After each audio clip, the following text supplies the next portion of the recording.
Friends नमस्कार, welcome to success with Shyam. दोस्तों आज के इस वीडियो में हम लोग उद्देशिका यानी प्रियम्बल, जिसे प्रस्तावना के नाम से भी हम लोग जानते हैं, इससे संबंधित इंपॉर्टेंट पॉइंट्स को जानेंगे, इंपॉर्टेंट क्वेश्चन आंसर जानेंगे। तो चलिए आज का टॉपिक शुरू करते हैं।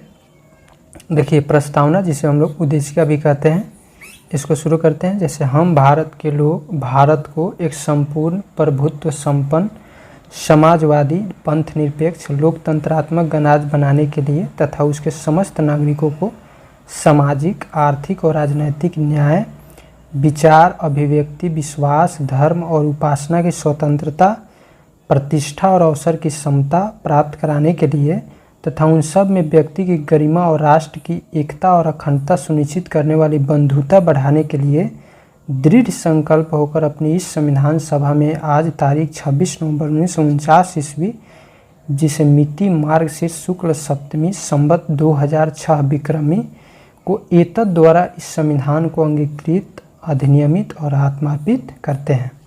तो इससे संबंधित जितने भी प्रश्न बनते हैं उसको देखते हैं।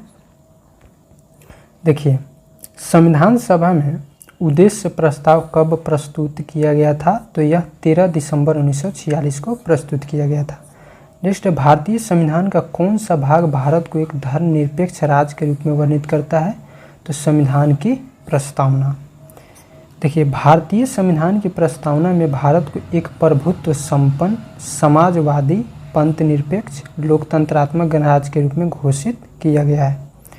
सर्वोच्च न्यायालय द्वारा ऐसा किस वाद में कहा गया है कि अनुच्छेद 368 के अंतर्गत संविधान के प्रस्तावना में भी संशोधन किया जा सकता है, परंतु यह मूल ढांचे का उल्लंघन करने वाला नहीं होना चाहिए। तो यह केशवानंद भारती वाद जो 1973 ईस्वी में आया था उसके तहत कहा गया है। आगे है संविधान संबंधी विचार। उद्देशिका को के मुंशी ने राजनीतिक जनपत्री ठाकुर दास भार्गव ने संविधान की आत्मा तथा N.A. पालकीवाला ने संविधान का परिचय पत्र कहा है। अनुच्छेद 32 संवैधानिक उपचारों का अधिकार देता है को डॉक्टर भीमराव अम्बेडकर ने संविधान का हृदय एवं आत्मा कहा है। सर अर्नेस्ट बर्कर ने प्रस्तावना को संविधान का परिचय पत्र कहा है। ये सब क्वेश्चन आपसे पूछ सकता है परीक्षाओं में, कौन किसने क्या कहा है।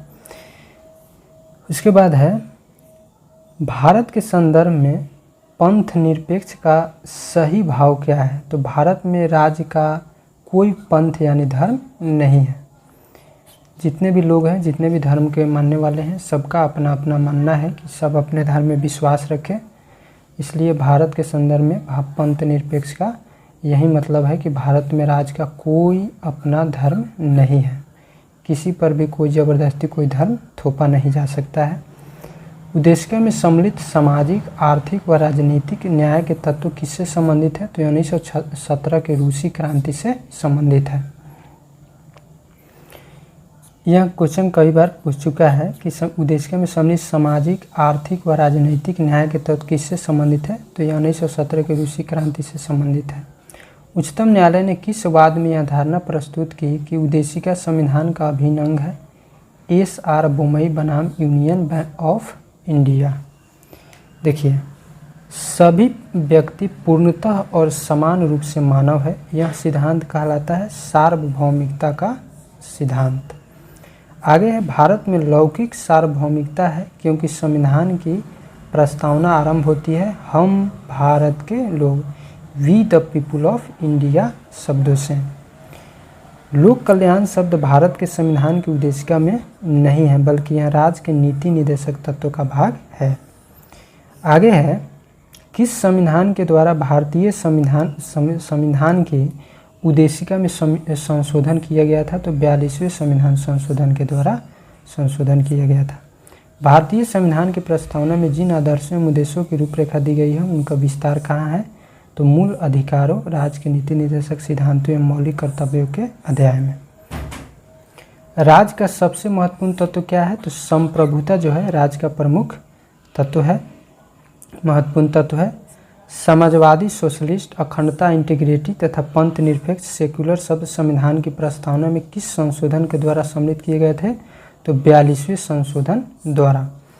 उद्देशिका को राजनीतिक जनपत्री पॉलिटिकल होरोस्कोप की संज्ञा किसने प्रदान की? तो के.एम. मुंशी ने प्रदान की थी। प्रस्तावना संविधान का अंग नहीं है, उच्चतम न्यायालय ने यह मत किस वाद में व्यक्त किया था? तो बेरोजगारी संघ मामले जो 1960 ईस्वी में आया था, इसके तहत किया गया था। संविधान निर्माण में महत्वपूर्ण भूमिका निभाने वाले संविधान सभा के सदस्य सर अल्लादी कृष्ण स्वामी अय्यर के अनुसार संविधान की प्रस्तावना हमारे दीर्घकालिक सपनों का विचार है। आगे गोलकनाथ बनाम पंजाब राज्य के मामले में न्यायमूर्ति एम हिदायतुल्लाह ने उद्देशिका को संविधान की मूल आत्मा कहा है। तो दोस्तों आज के वीडियो में बस इतना ही, फिर मिलते हैं नेक्स्ट वीडियो में नेक्स्ट टॉपिक के साथ। तब तक के लिए जय हिंद।